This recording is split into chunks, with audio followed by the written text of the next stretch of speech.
We mean to cancel the world you civilized people made. We will simply erase history from the time that machinery and weapons threatened more than they offered. And when you die, the last living reminder of hell will be gone. Kind of takes the fun out of being alive, doesn't it? I see dead people. Dead people. There will be no order, only chaos. Kind of takes the fun out of being alive, doesn't it? Only chaos. One pill makes you larger, and one pill makes you small, and the ones that mother gives you don't do anything at all. Go ask Alice when she's 2 feet small. Down that rabbit hole we went, my beloved true seekers. Down we were cast into the world of forms, like Alice or Sophia or Enoia, the first thought of God, plunging into a realm of chaos and noisy desperation. But once again, once a week, once in an eternity, we find ourselves catching a holy wormhole, a path of heavenly sunlight, and we rise into the virtual Alexandria, the boundary between madness and selling out, heaven and hell, and truth and reality. And if there is a hell, and those sons of bitches are from it, then there has got to be a heaven, Jacob. There's got to be. Welcome to Coffee, Cigarettes, and Gnosis, a district of that virtual Alexandria, the cyber city of ultimate euphoria. Welcome to that dream of you. Welcome to be with those friends you have been looking for all of your life. And somewhere close to July 8th, 2007, you encounter Abraxas, your hosts of hosts, your humble Mad Hatter, and we dream together of that farther shore, that end to the seas of fate beyond the gnashing rocks of orthodoxy. You mean the devil won't show up? We are the Gnostics, the veterans of 1,000 psychic wars. We write our own gospels and live our own myths. Like Carl Jung once said, dreams are personal myths, myths are public dreams. And now it's time that those public dreams become manifest in this revolution in the name of Hypatia, the last librarian of the old Alexandria and the symbol for true free thinking. I do not feel obliged to believe that the same God who has endowed us with sense, reason, and intellect has intended us to forego their use. We are tired of the old macho gods and their infernal penises, their solar smiles and their burning lies. We are tired of the old religions that taught us to feel good but told us to feel bad. We are tired of the absence of the divine feminine that will restore the sanity to the testosterone gods and lead them back to the source of the all. We're tired of the orthodox faiths that like dying dinosaurs lumber one more time in this new age for one last strike at the world.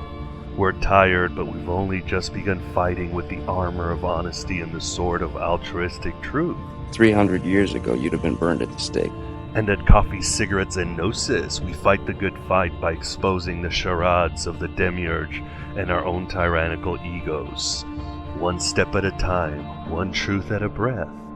So today we make another myth public in our private dream together.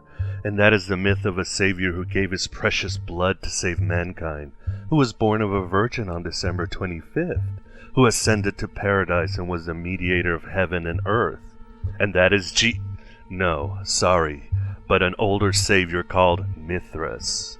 Like Jesus, Osiris, Dionysus, Quetzalcoatl, Krishna, Attis, and Tammuz, and several other dying and rising god-men, Mithras is as unique as he is an ongoing tale of the salvation that is both inside and outside of us. For the map of the multiverse, the pleroma itself is within us as well. It is a tale of regeneration and eternity at once, a secret story of how we can forever leave this veil of tears we call the unexamined life. If you do not know the present, how can you claim to know the future? Like the Gospel of Thomas saying 108 tells us, Jesus said, "Whoever drinks from my mouth will become like me. I myself shall become that person, and the hidden things will be revealed to him." Whoa. And to give us a complete understanding of Mithras and Mithraism today, we have Payam Nabarz, author of The Mysteries of Mithras, the pagan belief that shaped the Christian world. Not only is this great book a historical and esoteric treatise on the Savior God-man, it is full of some of the most beautiful liturgy that will dispel those who think of Mithras as simply some Roman god of war. Mithras is a solar logos, a principle that not only encompasses all that is and all that isn't, but a mediator between here and the pleroma, the all of the divine. He is a salvific agent of the higher realms of consciousness. As mentioned before, he has been known by many names, but his essence is the same. There are, of course, those who do not want us to speak. After all, St. Augustine said that Christianity has existed since the beginning of time. He didn't say Christ, but Christianity. Even the old Gnostic turncoat understood that the Redeemer principle has and will always exist. On an interesting side note, it must be mentioned that Mithras, also known as the Sol Invictus or Invincible Sun, was worshipped by Emperor Constantine even after he became a Christian. Such was the reputation of this god. And may the Christian Lord guide my hand against your Roman popery! And for those of you skeptics and pantheists who denigrate the notion of a savior, let me know how your life and the collected lives of earthlings has gone recently. If life was a do-it-yourself project, then we'd be in good shape instead of suffering quietly in the swamps of our own little ego victories. And also understand that the Savior is us and He is apart from us, like I said. The key is marrying all the dualities, all the fragments, all the conflicts in our existence until a oneness permeates inside the depths of our beings. That is part of Gnosis, and it's the Savior God-men who awaken this realization. People do it every day. They talk to themselves, they see themselves as they'd like to be. They don't have the courage you have to just run with it. But before I continue with my drivel and are struck down by Jehovah or one of his manly avatars, let me read to you some of the similarities between Mithras and the Orthodox Jesus. Not the Gnostic Jesus, for he is very different in flavor and history. In fact, the Gnostic Jesus has no history, for he is timeless and makes no qualms that he is an extension and one of the manifestations of the divine saving grace of the pleroma. Reference back to the Gospel of Thomas saying I quoted, I'm a leaf on the wind. Watch how I soar. Anywho, like the song goes, I can hear it calling me back again like a rolling thunder shaking the wind. And here they be, but I am talking about Mithras of Persia before he truly became a cosmic force like Jesus did after a few councils of aging bishops. Number 1. Mithra was born of a virgin on December 25th in a cave, and his birth was attended by shepherds bearing gifts. Number 2, he was considered a great traveling teacher and master. Number 3, he had 12 companions or disciples. Number 4, Mithra's followers were promised immortality. Number 5, he performed miracles. Number 6, as the great bull of the sun, Mithra sacrificed himself for world peace. Yes! Number 7, he was buried in a tomb and after 3 days rose again. Number 8, his resurrection was celebrated every year. Number 9, he was called the Good Shepherd and identified with both the lamb and the lion. I feel like I'm taking crazy pills! Number 10, he was considered the way, the truth, and the light, and the Logos, Redeemer, Savior, and Messiah. Number 11, his sacred day was Sunday, the Lord's Supper, hundreds of years before the appearance of Christ. Number 12, I think, Mithra had his principal festival in what was later to become Easter. Number 13, his religion had a Eucharist, as I said, a Lord's Supper and a Last Supper, at which Mithra said, "He who shall not eat of my body nor drink of my blood, so that he may be one with me and I with him, shall not be saved." And I believe we're number 14, his annual sacrifice is the Passover of the Magi, a symbolical atonement of pledge of moral and physical regeneration. You're working too hard. You're seeing conspiracies that don't exist. Yeah?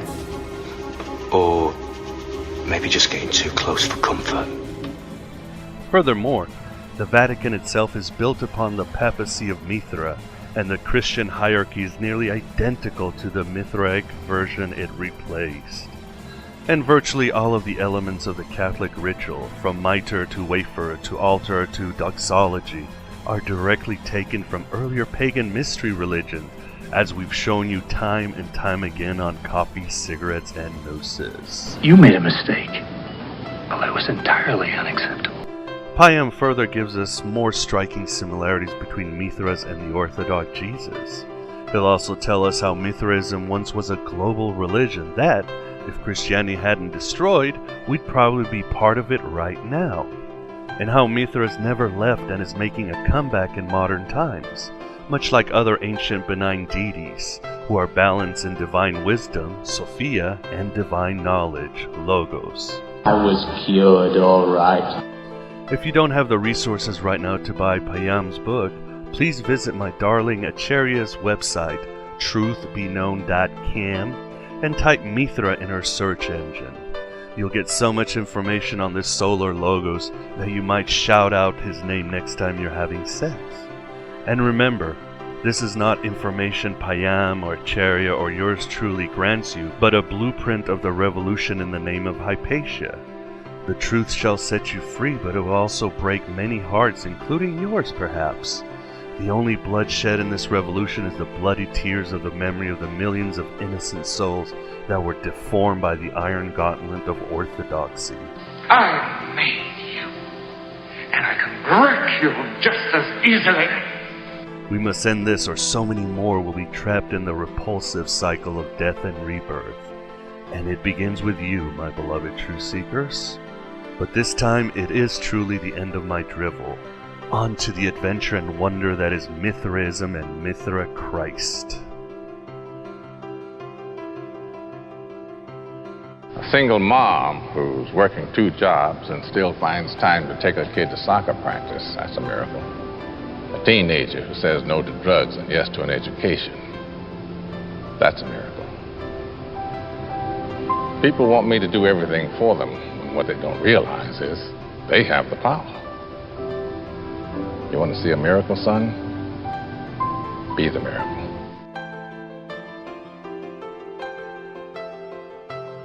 This is the Coffee, Cigarettes, and Gnosis interview. With us today is Nabarz, author of The Mysteries of Mithras. Thank you very much for agreeing to appear on the show, Nabarz. Thank you. And actually, thank you for appearing this evening. It is evening over there in England, right? Yes. And just getting there. Still daylight here in Chicago. But anyway, looking at your book, you have a very broad esoteric background. What sparked your interest in Mithras and Mithraism specifically? It's a combination of things, really. I've been interested in both esoteric mysteries from both East and West. And as I started studying more on the Western systems and Golden Dawn, Druidry, that kind of material, I was looking for a bridge, really, something that could combine both my interest in the Eastern esoteric systems and the Western esoteric systems, and the mysteries of Mithras seem to provide that bridge, really, to bring the material together. And being based in London, he also then could physically visit the remains of the Temple of Mithras, which been there for nearly 2,000 years, and provided a sense of connection to its original history as well. It came together really from both experimentation and sort of intellectual studies of the material as well. So there's a Temple of Mithras. If a listener was in England, where should they go? There are several. One in London, there's remains of one in London near St. Paul's, in fact, which is at the moment being looked at to potentially do some more work on it by the local museum. There are several in north of England along Hadrian Wall, which you can still visit, and in fact the reconstruction of it in the Newcastle Museum, so you can actually see a full reconstructed Mithraism in the museum if you visit Newcastle. Wow. Which gives you a good feel of what the space would have looked like. And of course the Mithraic temples were all underground, so subterranean temples or use of natural cave structures as well. So the feeling of Mithraism is quite unique in a way. Mithras is most people think of Mithras as a Roman god, but isn't he actually a pre-Roman god? Yeah, so the name Mithras is really based on the name Mithra, which is a Persian name of the Persian deity called Mithra, which has its equivalent in Hinduism as well, Mithra Varuna. but it is not a deity that was purely Persian. It's really, in the Roman cult of Mithras, we're talking about a Roman deity which had influences from other cultures, including Persian, Greek, and Egyptians as well. So the Roman cult of Mithras, what we have remains of temples of in a lot of them in Europe, is really a deity of multicultural deity, really. It's a syncretic deity with influences from all over the Roman Empire and its neighbors, really, including Persia and further afield potentially. And he was, what kind of god was he in the Persian and the Vedic tradition? So in the Vedic tradition and the Persian system, he's very much a god of the contracts. And the name Mithra, in fact, the name itself in modern Persian, it means mehr, which is love or friendship. So if you take that love or friendship, that probably tells you a lot about what the deity is about, the literal translation of the name. Right. And also in Hinduism, we have Mitra Varuna, and what we have there is, again, connection with contracts, and again, oaths and honor. And it becomes very much, we're talking about tribal protected god, warrior god who, for example, in the Zoroastrian hymns, seen as a protector of the cattle, solar-related deity, to do with dawn, sunrise, and the sun is seen as the eye of Mithra. So his characteristics very much linked to solar current, really, Apollo or Ra. So yeah, solar deity is really the best place. Oh, so he's a very busy god, huh? Yes. I mean, the Mithra is basically really all light rather than just sunlight, if you see what I mean. It's more of some kind of logos, really. Right. Yeah. So it's very busy deity, especially in the Zoroastrian hymns, if you want to call it a busy. He keeps himself busy by carrying a mace with 100 knots on it, and goes around chasing demons and fights various adversaries and protects the good guys and fights the bad guys, so to speak. And you have references written to him as a mediator god as well. So the idea of Lord of contracts, and he also relates to as a deity that stands between realms and mediating, not just between people, but mediating between deities as well. So the idea of Ahriman and Ahura Mazda, so you have the good guys and bad guys in the Zoroastrian system. You do have Greek text reference to Mithra actually standing between the two as a mediator. So even though you have a sort of dualistic system in Zoroastrianism, potentially, then this gives you an option of a kind of a third way in, and what I find interesting, really, that it's not black and white. You have this sort of grey area right in the middle, and Mithra as a deity is kind of where he moves. Don't you mention in your book that perhaps the handshake itself came from Mithraism? Indeed. I think the oldest description, or even or iconography that has it, and the act of handshaking is to do with Mithra going back to 1400 BC, which is an image that comes from modern Turkey now. It's handshake between Mithra and the king of the area, really, at the time, the Hittite king, and his neighbors, Mitanis, I think they call it at times. And it shows them shaking the hand with the right hands, doing what we all do, we take for granted in every business meeting. So again, this goes back to what I was saying about the Lord of contracts. So the idea of the handshake, and the business meeting or beginning of business meeting, you essentially having a contract. It relates to that, really, and the whole idea of treaty or contract, which comes back to that idea. And there's a third example being the Hittite and his neighboring, the Mitanni, showing the first evidence of it. And then also, even this is referring to the Persian Mithra. The same idea also is seen in the Roman Mithras, the Roman cult of Mithras, because we do hear and we have descriptions of Christian writers describing the Mithraic initiates as initiates who have been united with the Father, with the handshake of the right hand. So the right handshake that's taken part as part of the ceremony. So that becomes also integrated within the Roman cult of Mithras. So there is this current of ideas that goes from Persia to the Roman form of Mithraism as well. They have the differences, but they also have the similarities, the two Mithra and Mithras. And the handshake is one of them. And when exactly did the Romans import Mithras? When was the time? Was it during a war, or...?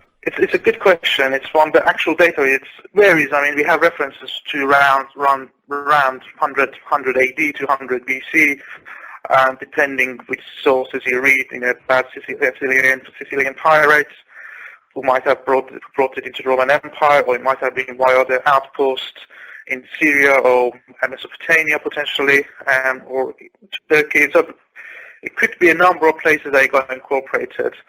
Mainly as an idea that might have been taken up by the soldiers, the warriors, the legionnaires, who would have brought the ideas back further inward to in the Roman Empire from its eastern edges. As the religion got incorporated, that would be one route. However, there is a second and another route which is quite popular at the moment among some academic circles, and that is that members of the royal family of what was the Comitian Empire at the time, a buffering state between the Persian Empire and the Roman Empire, were in exile in Rome, and particularly Claudius Albilos, I believe his name was, one of the characters who was actually at the time living in Rome, and as being a well-established astrologer and philosopher, he actually potentially might have given rise, to Mithraism, or what we call the Roman form of Mithraism, almost as a founder, really, as somebody who might have created it, pulled it all together, and suddenly created a form of religion called Roman form of Mithraism. So there are a number of ideas. One is, you have a founder member, somebody who actually started it, an ex-member of the royal family living in exile in Rome, or it could be soldiers coming back from the Eastern Front, or it could be Sicilian pirates who had interactions with the Romans while fighting them most of the time, or potentially could be the trade as well, trade routes, of course, the ideas, and exchange of material, really. I mean, the ancient world was, quite well connected, so ideas didn't stay long in one place. They did spread quite easily. The answer is we don't exactly know how, but there are a number of potential ways it might have done. And can you give us a brief mythology on the Roman Mithras, how he came about and all that, according to the ancients? Well, Mithras as a Roman form of deity is seen as very much a stellar god, the cosmocrat, the mover of the cosmos. And what we have for his central iconography is Torocracy, which is the bull slaying scene, which shows Mithras wearing Persian trousers, the Phrygian cap, astride the bull, pulling the head of the bull backwards, and stabbing it in the neck. And he's surrounded by a number of characters while this is taking place. And the characters are as a raven, you have a dog, snake, scorpion, animals around the bull while Mithras is slaying it. So this central iconography has been interpreted in various ways, but the most interesting one is that of a star map. So what we actually have as central iconography, which would have been present in every Mithraeum and every temple in the Roman Empire, going from temples from Hadrian Walls in north of England to Central Europe and Italy itself down to North Africa, was this iconography of the bull being slayed by Mithras, surrounded by these symbols.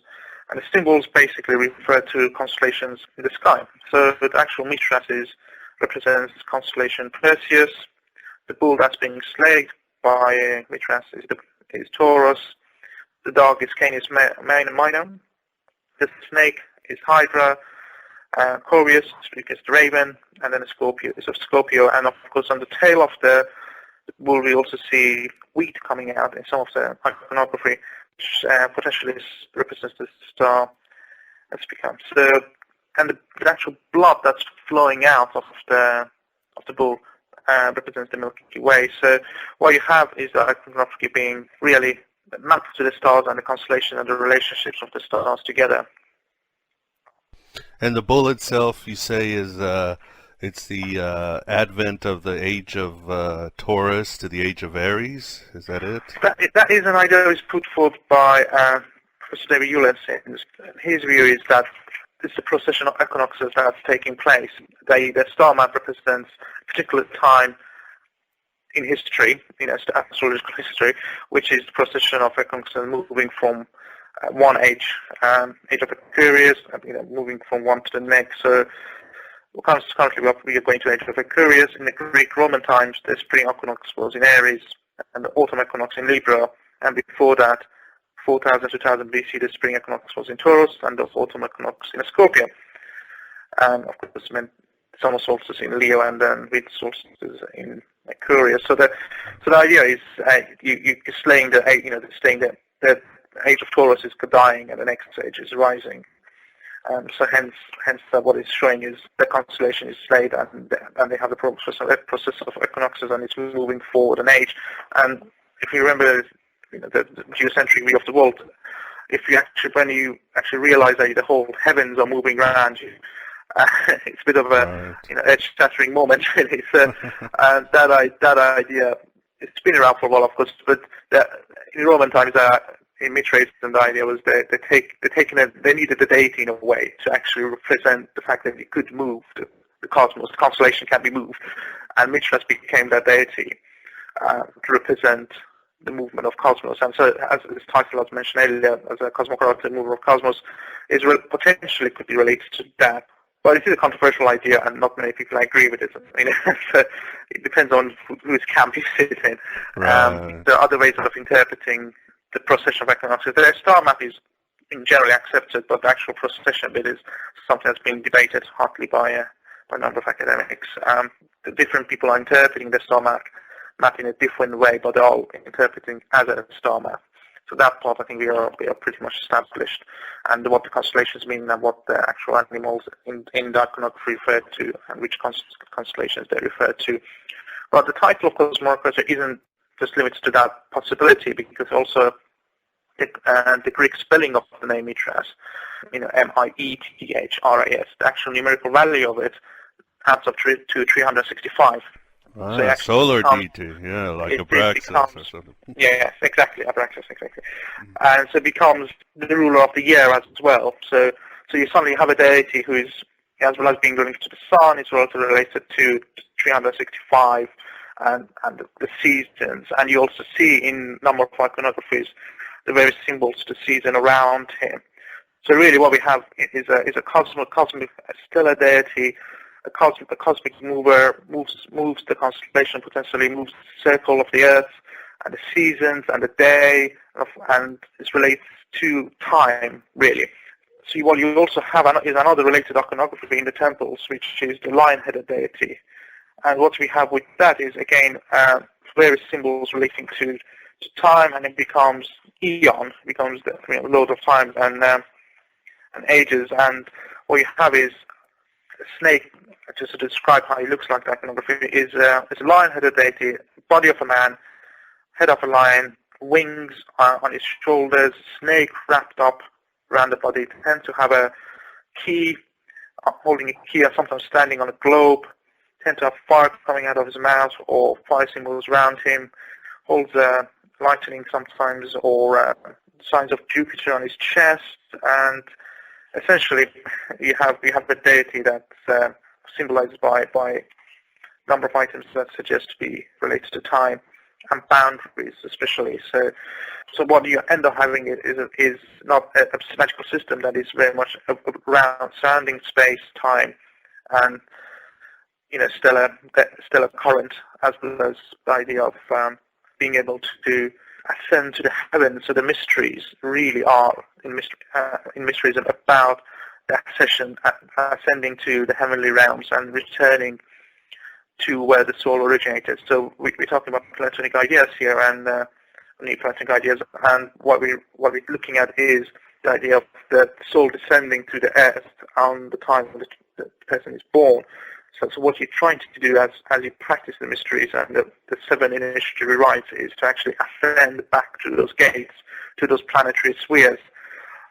So the actual initiatory rites, the 7 grades go through Corax, which is to do with Mercury. So there's planetary linkage there for each of the grades, going from Mercury to Venus, to Mars, to Jupiter, to Moon, to Sun, and then Saturn. And then after that, the 8th gate becomes the lion-headed deity who stands right at the edge of the universe and the boundary of it.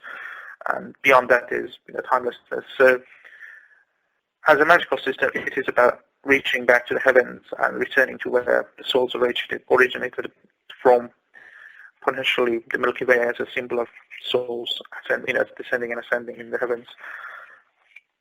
Wow, yeah, it sounds very Neoplatonic, Gnostic, and even Kabbalist in nature. And don't you mention that the bull can also symbolize our ego, that Mithras is conquering our own ego? That's that's my own interpretation, really, not rather than any solid historic grounds, really. That's again being interested in Sufism as well as Western magical ideas. One interpretation I've put on the bull symbolism is because in Sufism the bull is referred to as also a symbol of your ego, something that holds you down, really. And if Mithras is the part of the father and the son that is symbolizing the slaying of the bull, and the way he's doing it, interestingly enough, he's always looking away from the bull. And again, it's been suggested that this looking away is because of Perseus slaying the Gorgon, because when Perseus slayed Gorgon, he was looking away because he couldn't look at Gorgon because he would turn into stone. So you have this idea of the symbology being transferred, that in the same way that Perseus is looking away from the Gorgon to kill it, and Perseus is represented, the constellation Perseus is represented by Mithras in the iconography. What you have is for the ego to be killed, so to speak, you have to look away from it. So I've interpreted that really as idea of you can't overcome your ego by using your intellect, and you can't reach enlightenment by trying to rationalize it and use your head to do it. You look away and follow the heart in order to kind of make that higher connection, because there's a limit on what you can do, and it's a sophisticated interpretation of the symbols, really. And is there a difference between Mithra the god and Mithras the savior?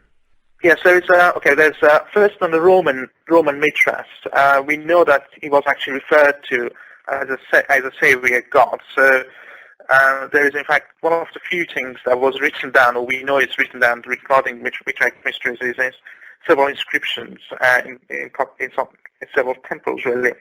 In one of them, he actually refers to Mithras in Vomitrium in Santa Prisca in Rome, and you saved us after shedding the internal blood. So we know from that particular line sticks out, really, because it does refer to being saved, and there's not many things that have survived written-wise of the Mithraic mysteries, being mainly a mystery tradition which was already transmitted and etc. So there's not that many things that have written down, apart from several inscriptions in temples and what other people, like Christian writers, wrote about it.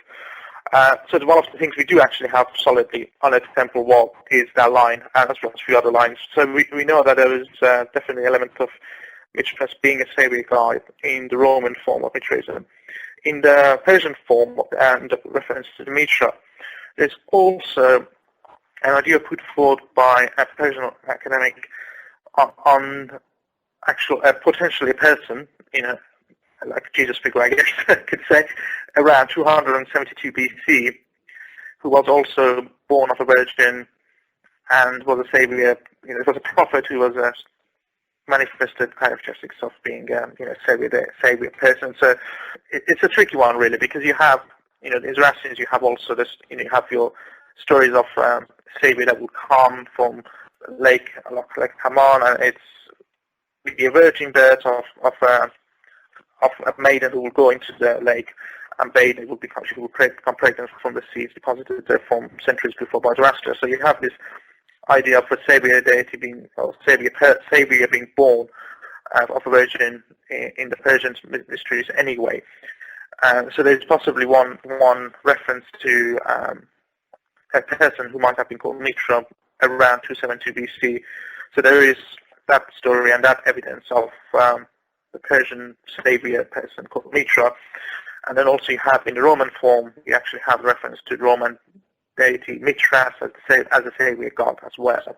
So there are a couple of lines of evidence at least who lead you into believing that Mithraism also had an element of being a savior cult as well. And the idea of being saved is because you, as I was mentioning earlier, you ascend into heaven, so you are saved from being in your own current state of existence, so you are able to return to your origin of your soul back into the higher planes. And what are some other, obviously you've struck on some similarities between Mithraism and Christianity. What are some of the other similarities besides virgin birth and the shedding of the blood?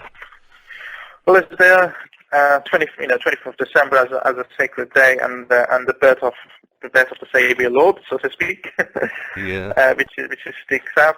Then there are references to, of course, the highest grade of the Mithraism is the Father. It's called the Pater, which is again a term that is used within the Catholic Church. Again, even that, what I understand is a term that Christ himself actually suggests that people shouldn't be using, not to use the title Father. So it is interesting that it's being used in the church as a title. Yeah. So you have the idea of, you also have the idea of celibacy, actually. Even though it wasn't a widespread practice in Mithraism, I can think there are references to a couple of engravings really that have survived, which suggest that some of the Mithraic followers would have been celibate as well. So there's the idea of a celibacy as well. But also, we don't, in the Roman form in Mithraism, we don't really hear anything about a Mithras being partnered with any goddess or anything. It's born out of a rock, manifested, and becomes a young man, challenges various forces in the universe, conquers the ball, has several fights with various characters, achieves a whole series of adventures really with his dog and his side himself, iconography, and then he eventually, ascends to heaven. And again, this is another similarity, is there is a Last Supper there as well. So we have a couple of very nice images of the Last Supper of Mithras, which is him sitting next to the other characters who are also the initiative grades. We have the ravens bringing the food, the fires, the lions also being present, as well as the other initiative kind of characters. So you have Mithras surrounded by all the other grades. And if you look at the image, I have a copy of it in the book as well, the Mithraic comedy and ritual meal. It looks very much like this image you would see of Jesus and his two disciples sitting around him having a meal, and they're eating bread and drinking wine. It's quite similar in that sense as well. And out of other symbols, you have the Mithraic father, they wore a red cap, they had a garment, they had a red garment and a ring, and carried a staff. Sounds similar, and you had the title of the the head of the fathers was Father of Fathers, Pater Patrium. Again, it sounds a bit familiar, doesn't it? And, and you also had the temples in Rome, and in fact, somewhere would be, Vatican now, really, around the area as well. So there's some of the temple remains in the area at the moment. So you have the feast, you have the Last Supper, you have the days and Sundays being baptized, sacrificial blood being taken part of, being wine. The brothers, the initiates, been calling each other brother.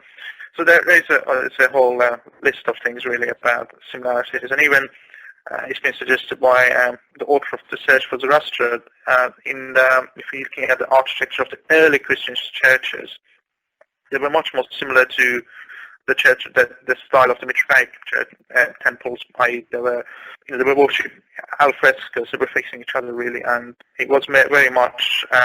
If you're looking at the image of the temple structure, in the Mithraism you have the seats facing each other on the left and the right, and the central altar is in the middle, in the back of the room.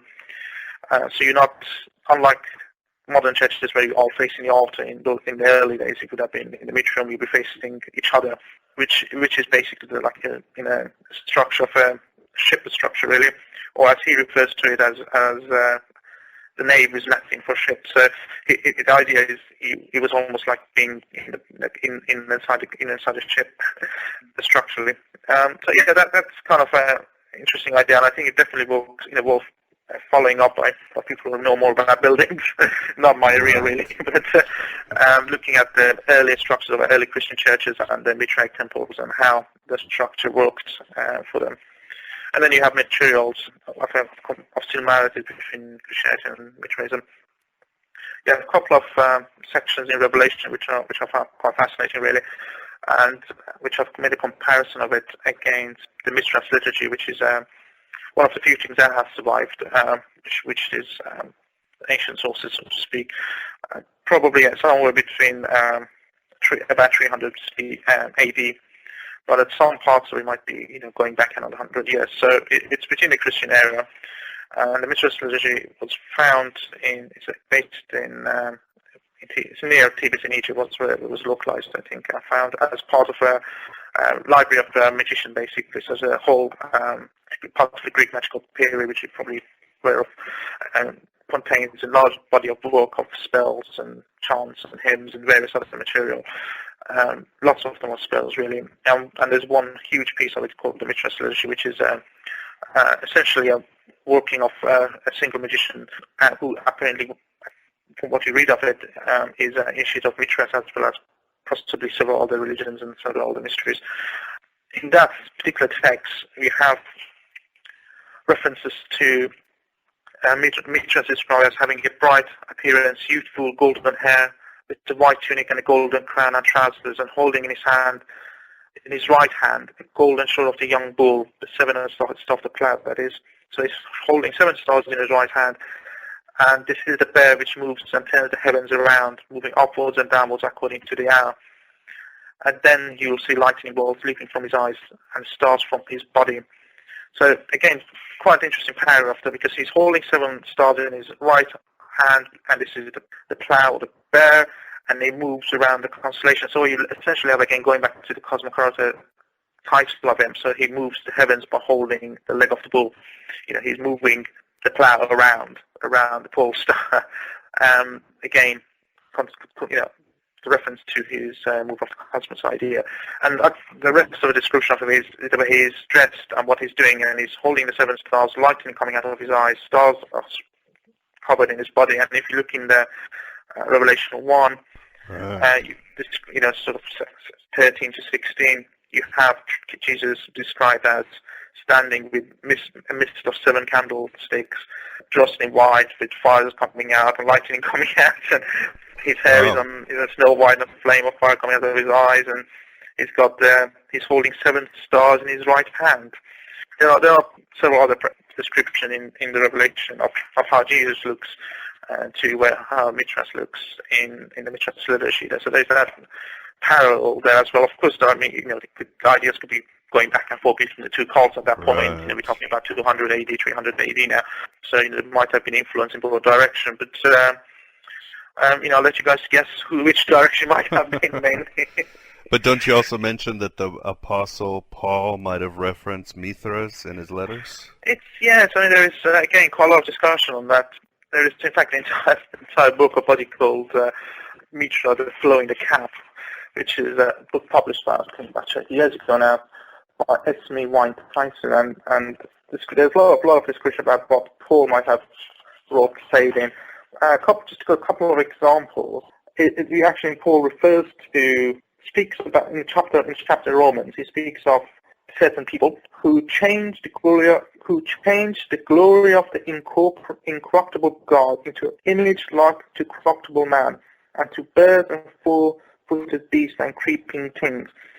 It sounds a bit of an odd passage, you would think, but there are other Christian writers who actually describe when they are criticizing the Mithraic initiates as who dressed as birds and animals, four-footed animals, and made noises like wild animals. And what he's actually referring to is the bird is the raven grave, when the initiate were potentially dressed in a raven mask as part of ritual drama.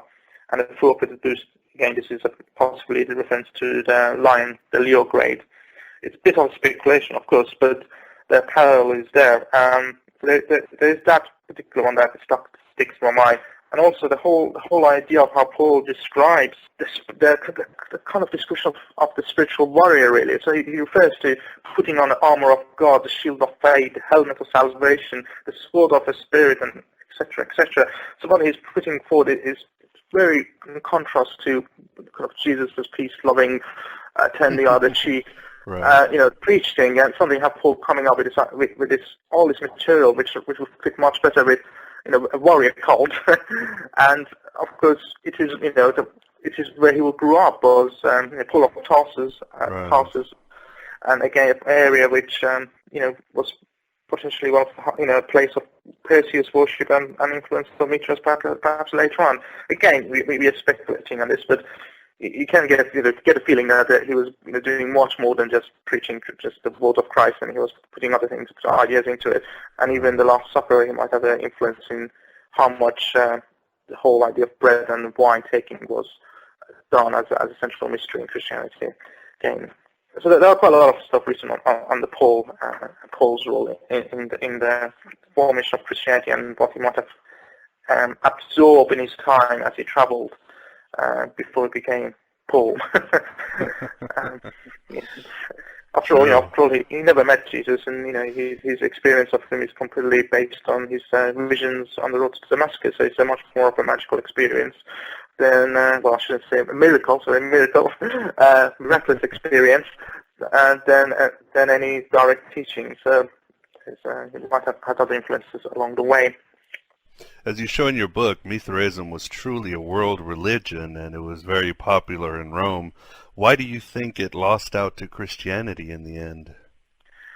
I think the end game, so to speak, was the same with the rest of the religions at the time. They all lost out to Christianity for a number of reasons. One of them being Christianity was, on one hand, it was a very positive religion because it was encouraging people to, to kind of become liberated. And if you take in some of the stories of Christ coming out of the, breaking the marketplace and the rebels against the Roman Empire and fighting, so there's an anti-empire aspect, I guess.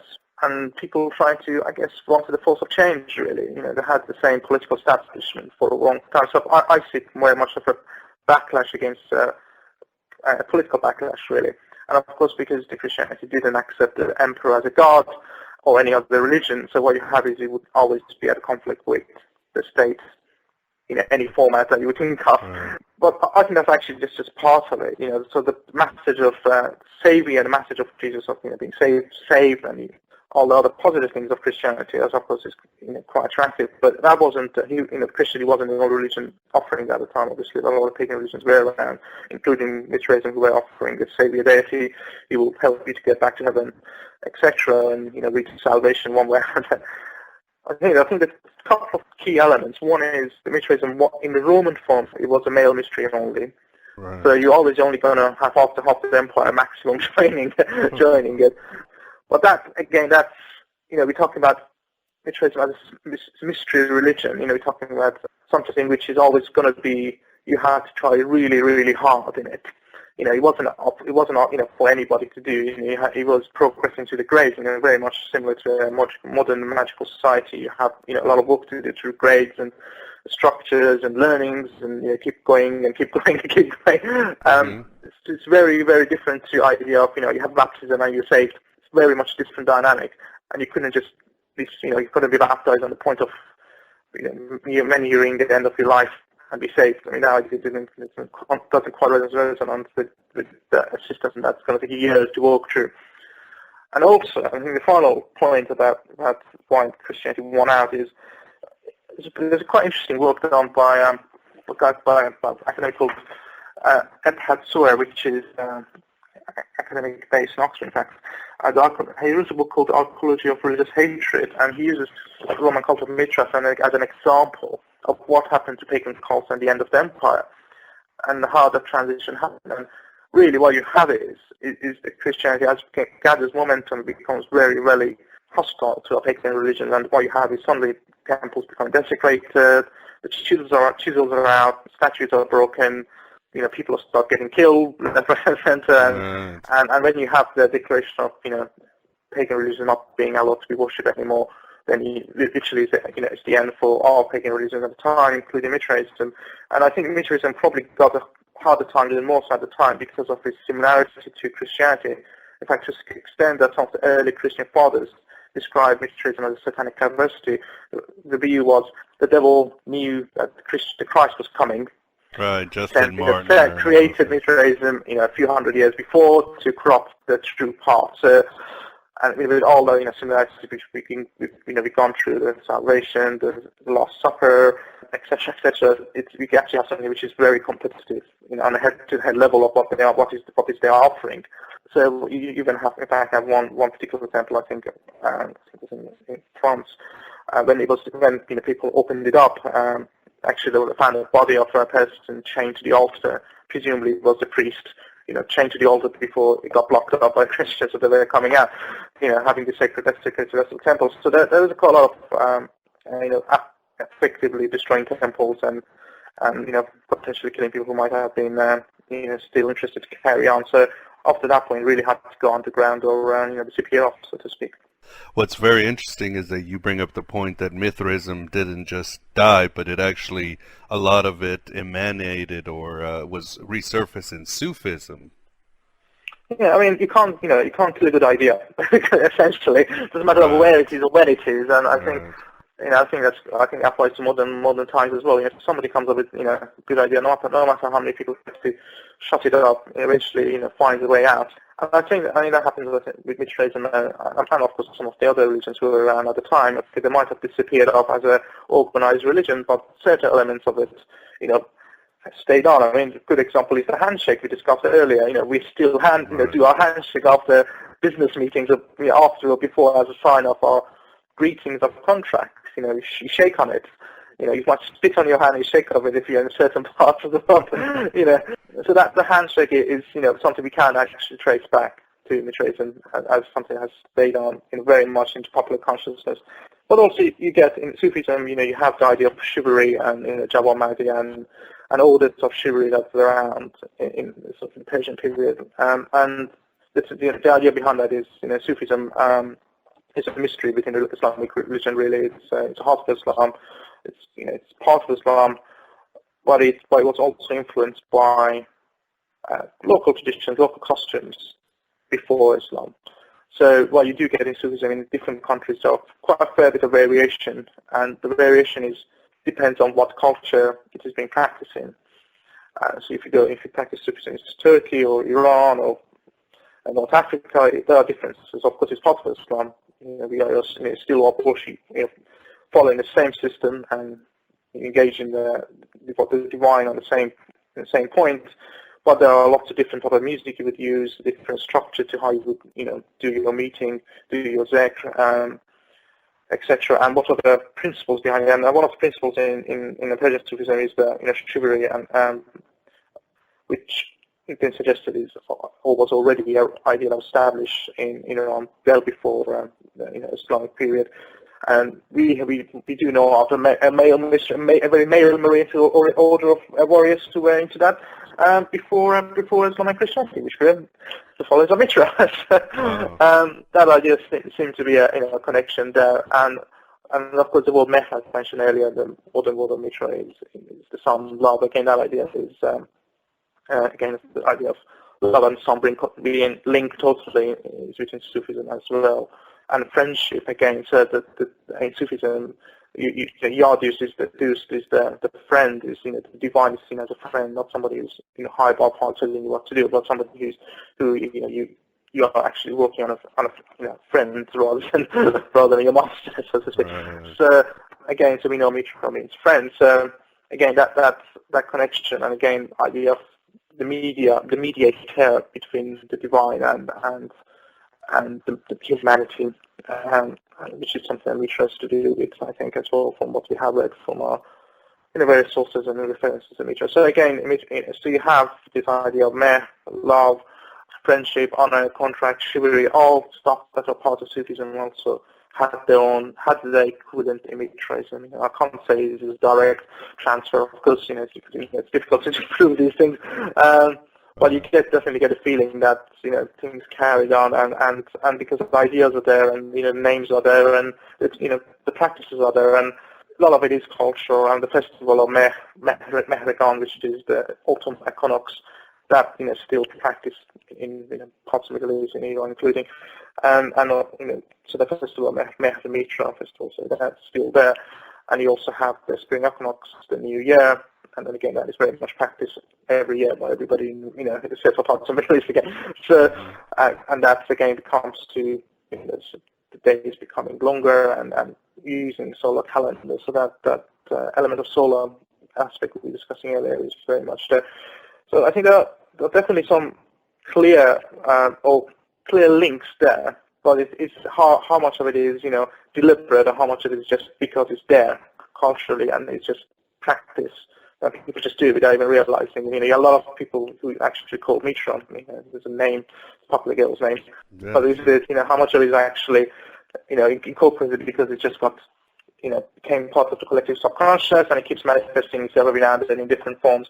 And then, of course, you also get some of the elements, the symbols, which you see in the Roman form of Mithraism, with parallels in some of the Sufi stuff. So the grade structure I was mentioning before, which is a 7 grade, you have the first grade is called the Raven, the Corax, and you know, it's the Mercury, as I mentioned before. Where you have the Caduceus as one of the symbol, and Raven another symbol. And the first grade is about the rebirth of, you know, the initiate is born, dies and born again, gets born again, and the Raven is seen as a symbol of life and rebirth in a couple of traditions.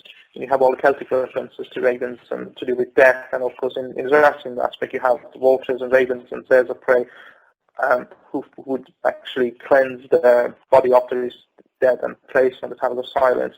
So again, you have this idea of birds like the ravens or the vultures to be linked to the idea of death and then rebirth. So the first grade is called the Raven, the Corax. The second grade in the Mithraic is called the Nymphas, which is the male bride, or the Beatrice, so it's another interpretation of it, and it's symbols of the oil lamp and a diadem, which is the Venus symbol. Again, the veil, you could interpret it a number of ways as a separation between, you know, the reality and, again, that's the veil that separates us. And again, you see Sufism as a veil that separates us between our divine and the God is literally, you know, it's close to you as your vein, as the saying goes. So the veil is just, you know, it's something that needs to be removed. So you got that symbol in the second grade in Mithraism. The grade structures and the symbols are fascinating. I mean, even without any connection to the Sufism, on itself, they are fascinating symbols. And you have the drawings of the 7 grades in the Mitrium of Flissimus in Ostia, Italy, which show some of the things I just mentioned. There's Caduceus, the Raven for the first grade, the lamp and the veil for the second grade, the third grade being Mars, the soldier, you have the spear, the helmet for the soldier, and a kit bag. And the fourth grade, the Jupiter planet linked there, is symbolized by Sistrum, Jupiter's lightning bolt, fire shovel. The fifth grade, the moon, it's called Perseus, which means Persian, and it's represented by a dagger, crescent moon with a star, 8-pointed star. And the sixth grade, Heliostromus, which is the sun runner, is symbolized by a torch, the 7-rayed crown of the sun, and the whip which is used by the chariot when the sun drives across the sky. And the 7th grade is the grade of Parser, the father, which is symbolized by the 5-billion cap, that is the Persian, you know, the Persian type cap, which you see in transferring, libation ball, staff, and a sickle. Again, so it's all the symbols from the Roman form of Mithraism, but some of them have their own equivalent in Eastern traditions as well, with some of those connections there. And do you see Mithra revival in the 20th and 21st century? It's been an interesting story, really. The whole the Mithraism has sort of made its comeback. Because it's been around for about, as an offshoot of a number of organizations, a number of references. So your first, as far as the New Pagan Revival goes, if you think of it as the New Pagan Revival, really, which is started in the end of 19th century, beginning of 20th century, Mithraism is actually one of the oldest. We actually have the first books published on the subject in 1907 by G.R.S. Mead, called Mysteries of Mithra, and also his Mithraic Ritual in the same year.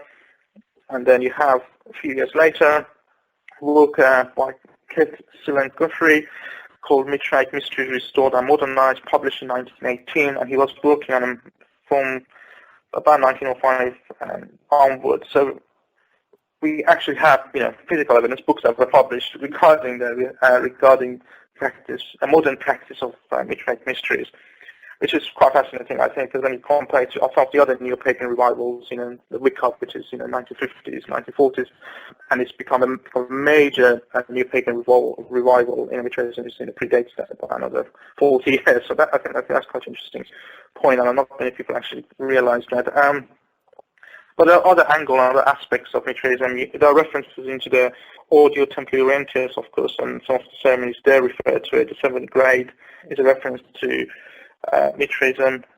It's called the 7th Grand Council of the Mystical Templars, the Makers of the Light, Grail Comrade, and Theological Rosicrucian, Brother of the Light of the 7th Congregation in Asia, Mistress of Mithras cult. Again, so there's reference to it in the auteur, but the oldest reference I've spotted to kind of on the new revival of it, I guess, or modern connections, is the one that links to Freemasonry. In fact, there is reference, a paper I spotted on the Yale Online University, in fact, to U.S. President James Abraham Garfield. Wow. And he's described as, and this is one of the United States presidential documents, it's part of the 1870 Charter of Mithras Lodge, based in Washington, D.C., and it's referred to President James Abraham Garfield addressing at the Mithras Lodge of Sorrow, Washington, November the 10th, 1881. So that's solid data to narrow it, bring it down to is that you had the president speaking at a lodge called the Mithras Lodge, which I think this tells you a lot there. I think, and that particular, I mean, looking at sort of some of the sources on Freemasonry, there are connections there. This is the lodge that I mentioned, the one in Washington. They have a offshoot lodge called the Meth Lodge, which is, of course, was mentioned in Mithras, the name. Persian name for Mithra, Mithras and love and friends. So they have a more recent lodge, 1990, which is the name of the Mithra as well.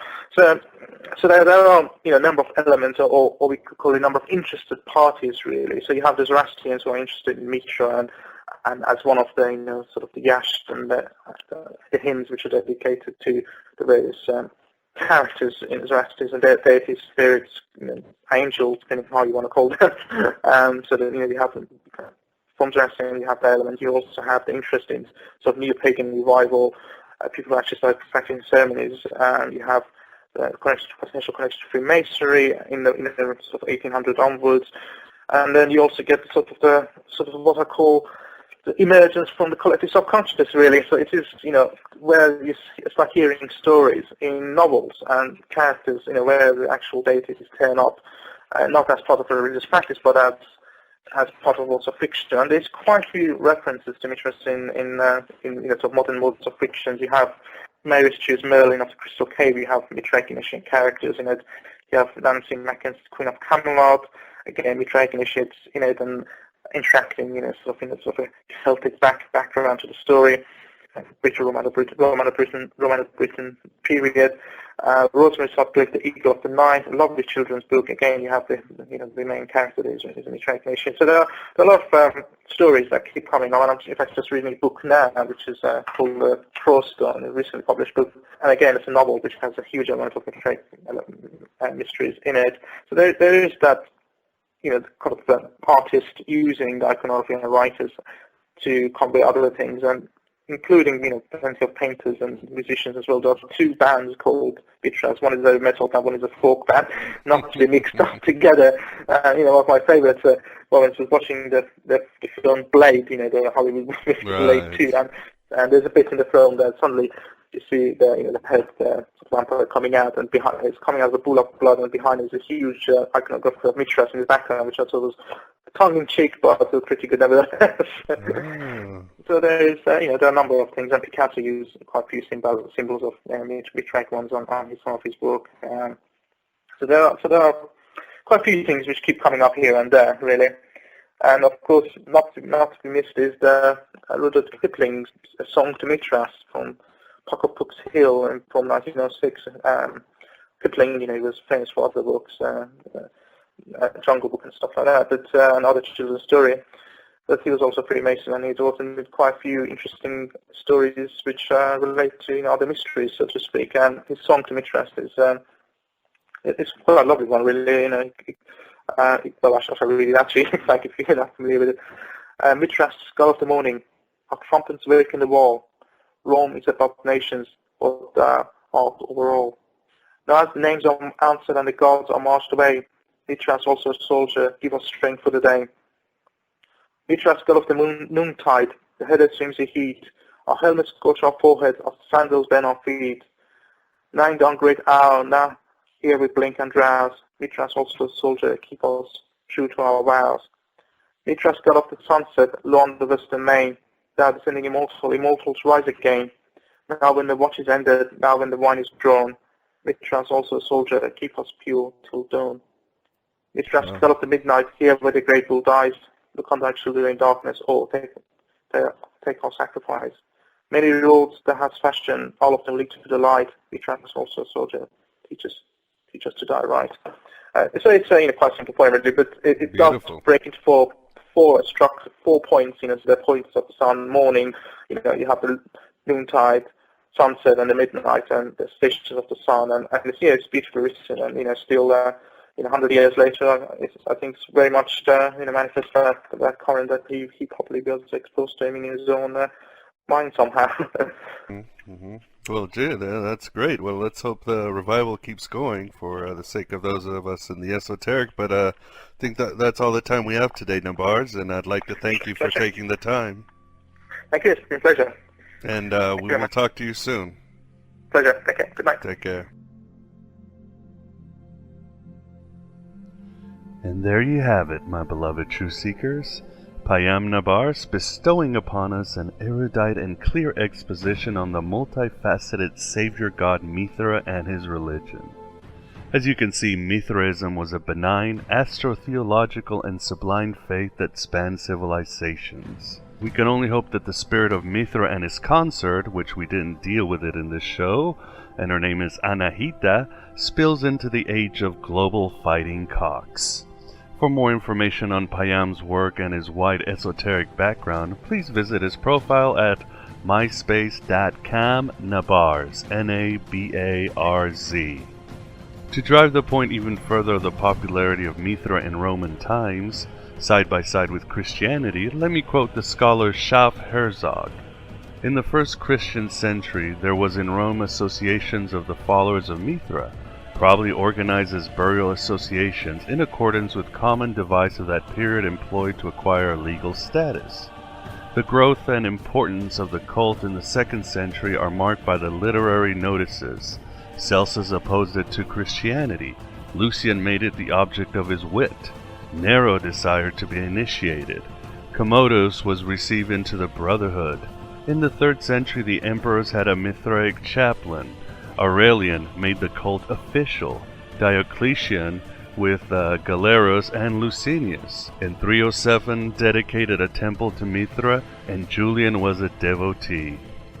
But in the end, I say the cliche that the victors write history.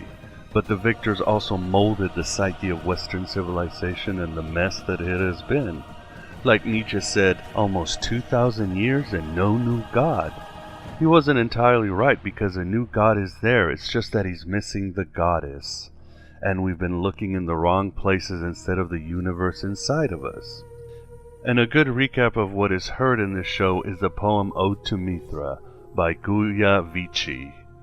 O Mithra, Lord of the light and of the infinite strength, wake up, don't sleep the sleep of the just and of the gods. The raven has flown, and after 500 years your faithful warriors are waking up, and on behalf of you they are organizing armies of initiates.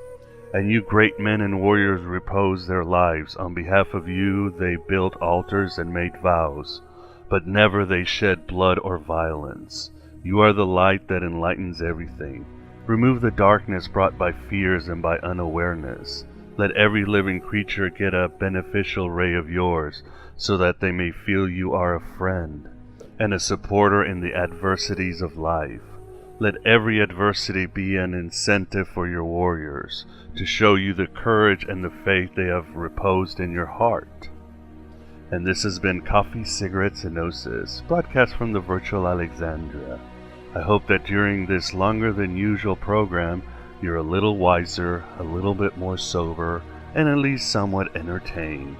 We don't take prisoners at Coffee, Cigarettes, and Gnosis, we liberate them. Let us continue helping each other remove the shackles of intolerance and ignorance, two of the gravest sins ever devised by Jehovah. I am Abraxas.